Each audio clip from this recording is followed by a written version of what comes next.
ಶುಕ್ರ ಅಂದ್ರೇ ಸಾಧಾರಣವಾಗಿ ನಾವೇನು ಹೇಳ್ತೀವಿ, ಹೆಣ್ಣು ಅಂತ ಹೋಲಿಸ್ತೀವಿ. ಶುಕ್ರ ಅಂದ್ರೇ ದುಡ್ಡು, ಶುಕ್ರ ಅಂದ್ರೇ ವೀರ್ಯ, ಶುಕ್ರ ಅಂದ್ರೇ ಅಗ್ನಿ ಸ್ವರೂಪವಾಗಿರ್ತಕ್ಕಂಥ ಕಷ್ಟ ಕಾರ್ಪಣ್ಯಗಳು ಬರೋದು.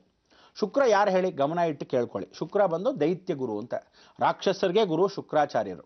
ಅದಕ್ಕೆ ಈ ಶುಕ್ರ ಅನ್ನೋನು ಲಕ್ಷ್ಮೀ ಪೂಜೆ ಮಾಡ್ತಾನೆ. ನೀವೆಲ್ಲ ಏನು ಮಾಡಬೇಕು ಅಂದರೆ, ಲಕ್ಷ್ಮೀನ ನಿತ್ಯ ಲಕ್ಷ್ಮೀನ ಪೂಜೆ ಮಾಡಬಾರ್ದು, ರೌದ್ರ ಲಕ್ಷ್ಮೀನ ಪೂಜೆ ಮಾಡಬೇಕು. ಅದಕ್ಕೆ ಮಹಾಕಾಳಿ, ಮಹಾಲಕ್ಷ್ಮಿ, ಮಹಾಸರಸ್ವತಿ, ಅದಕ್ಕೆ ದುರ್ಗಾ ಲಕ್ಷ್ಮಿನ ಸ್ಮರಣೆ ಮಾಡ್ಕೋಬೇಕು. ಈ ದುರ್ಗಾ ಲಕ್ಷ್ಮಿ ಅಷ್ಟಾದಶ ಭುಜ. ಇಡೀ ಜಗತ್ತಲ್ಲಿ ಇಂಥ ಒಂದು ವ್ಯಾಮೋಹಿಕವಾಗಿರ್ತಕ್ಕಂಥ ಜೀವನವನ್ನು ಪರಿವರ್ತನೆ ಮಾಡ್ಕೊಳ್ಳೋಕ್ಕೆ, ದುಷ್ಟ ಸಂಹಾರಕ್ಕೆ ದುರ್ಗಾ ಲಕ್ಷ್ಮಿ.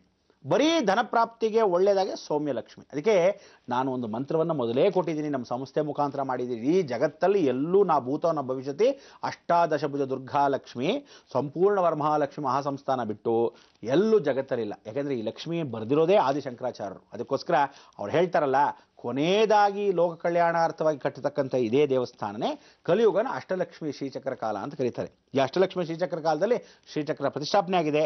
ಈ ಅಷ್ಟಲಕ್ಷ್ಮಿ ಸ್ವರೂಪದಲ್ಲಿರ್ತಕ್ಕಂಥ ಈ ದುರ್ಗಾಲಕ್ಷ್ಮಿನೇ ಸಂಪೂರ್ಣ ವರಮಹಾಲಕ್ಷ್ಮಿ. ಅದಕ್ಕೆ ನಾನು ಯಾವತ್ತೂ ಏನು ಹೇಳಿದ್ದು ಅಂದರೆ, ಸೌಮ್ಯೇ ಸೌಮ್ಯಾವತಾರಂ ಕಮಲೋಕ್ತಂ ಕಲಶಂ ವರಾಭಯಹಸ್ತಂ ಖಡ್ಗಂ ಧ್ವಜಾದಿ ವಿದ್ಯಾನಾಂ ಧಾನ್ಯಾದಿ ಸಂತಾನವರಪ್ರದಂ ಧನ ಕನಕ ಪದ್ಮಯುಗಳಾಂ ಪರಬ್ರಹ್ಮ ಸ್ವರೂಪಿಣಿಂ ಪದ್ಮಾಸನ ಸ್ಥಿತೇ ದೇವಿಂ ವೈಭವ ಗಜವಾಹಿನಿಂ ಎನ್ ಮಂಡಲಂ ದೇವಗಣೈಹಿ ಸುಪೂಜಿತಾಂ. ನನ್ನ ಮಂಡಲ ಪೂಜೆ ಮಾಡೋ ಸಮಯದಲ್ಲಿ ದೇವಗಣೈಹಿ ಸುಪೂಜಿತಾಂ ವಿಪ್ರೈ ಸ್ತುತಂ ಮಾನವ ಮುಕ್ತ ಕೋವಿದಾಂ. ವಿಪ್ರೈಗಳು ಅಂದರೆ ಬ್ರಾಹ್ಮಣೋತ್ತಮಗಳು ಎಲ್ಲರೂ ಪೂಜೆ ಮಾಡ್ತಕ್ಕಂಥವಳೆ ಸಾಕ್ಷಾತ್ ಕನಕದುರ್ಗ ಮಹಾಲಕ್ಷ್ಮಿ. ಅದಕ್ಕೋಸ್ಕರ ವಿಪ್ರೈ ಸ್ತುತಂ ಮಾನವ ಮುಕ್ತ ಕೋವಿದಾಂ ದಾರಿದ್ರ ದುಃಖ ಕ್ಷಯಕರ ನಿವಾರಣಿಂ ಭಕ್ತವೃಂದ ಸಕಲ ಲೋಕೋದ್ಧಾರಣಿ. ಎಲ್ಲರೂ ಉದ್ಧಾರ ಆಗಲಿ ಭಕ್ತವೃಂದರು ಅಂತ. ಭಕ್ತವೃಂದ ಸಕಲ ಲೋಕೋದ್ಧಾರಣಿ ಅಷ್ಟೈಶ್ವರ್ಯ ಲಕ್ಷ್ಮೀಂ ಸುದೇ ನಿತ್ಯಂ ಇಷ್ಟಾರ್ಥ ಸಿದ್ಧಿಂ ಫಲಪ್ರದಂ ವಂದೇ ಶ್ರೀ ಸಂಪೂರ್ಣ ವರಮಹಾಲಕ್ಷ್ಮೀಂ ನಮಸ್ತುಭ್ಯಂ ನಮೋಸ್ತುತೆ. ಇದನ್ನು ಆದಿಶಂಕರಾಚಾರ್ಯರೇ ಸ್ವತಃ ಬರೆದಿರ್ತಕ್ಕಂಥ ಮಂತ್ರ.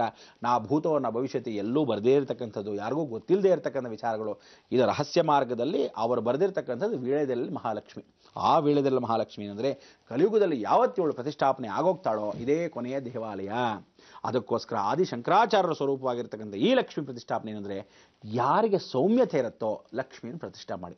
ಅದೇ ಲಕ್ಷ್ಮೀ ಪ್ರತಿಷ್ಠಾ ಅನುಗ್ರಹದಲ್ಲಿ ಇರತಕ್ಕಂಥವಳನ್ನ ಪೂಜೆ ಪುನಸ್ಕಾರನ ರೌದ್ರದಲ್ಲಿ ಮಾಡಬೇಕು ಅಂದರೆ ದುಷ್ಟ ಸಂಹಾರಕ್ಕೆ. ಅದಕ್ಕೆ ಮಹಾಕಾಳಿ, ಮಹಾಲಕ್ಷ್ಮಿ, ಮಹಾಸರಸ್ವತಿ ಎಲ್ರಿಗೂ ಏನು ಹೇಳ್ತಿರ್ತೀವಿ, ಬರೀ ಲಕ್ಷ್ಮೀ ಪೂಜೆ ಮಾಡಿದ್ರೆ ಬರೀ ಲಕ್ಷ್ಮಿ ಇರ್ತಾಳೆ. ಅಷ್ಟೋತ್ತರ ಲಕ್ಷ್ಮಿ ಅಂದರೆ 108 ಜನ. ಅಂದರೆ ಮಹಾಲಕ್ಷ್ಮಿ ಹಿಂದೆ 108 ಜನ ಲಕ್ಷ್ಮಿ ಇರ್ತಾರೆ. ನೀವು ಯಾವುದೋ ಒಬ್ಬಳನ್ನ ಇಟ್ಕೊಂಡಿರ್ತೀರ ಅಷ್ಟೇ. ಆ ಒಬ್ಬಳೊಬ್ಬೊಬ್ಬೊಬ್ಬಳು ಸೇರಿದಾಗ ಎಷ್ಟು ಲಕ್ಷ್ಮಿಗಳು.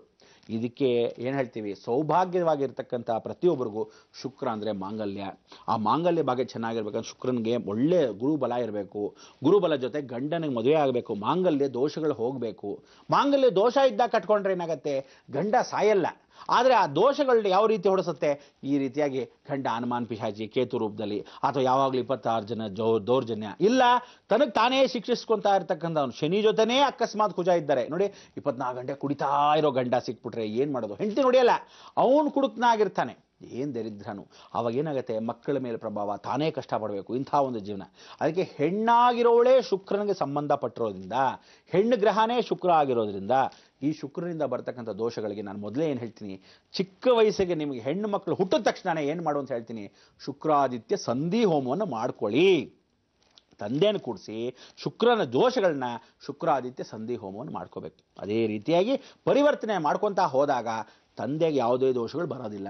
ಯಾವಾಗ ನೋಡಬೇಕು, ಶುಕ್ರ ದಶೆ ನಡಿಬೇಕಾದ್ರೆ ಅಥವಾ ಯಾವುದೋ ಒಂದು ದಶೆಯಲ್ಲಿ ಶುಕ್ರ ಭುಕ್ತಿ ನಡೀತಾ ಇರುತ್ತೆ.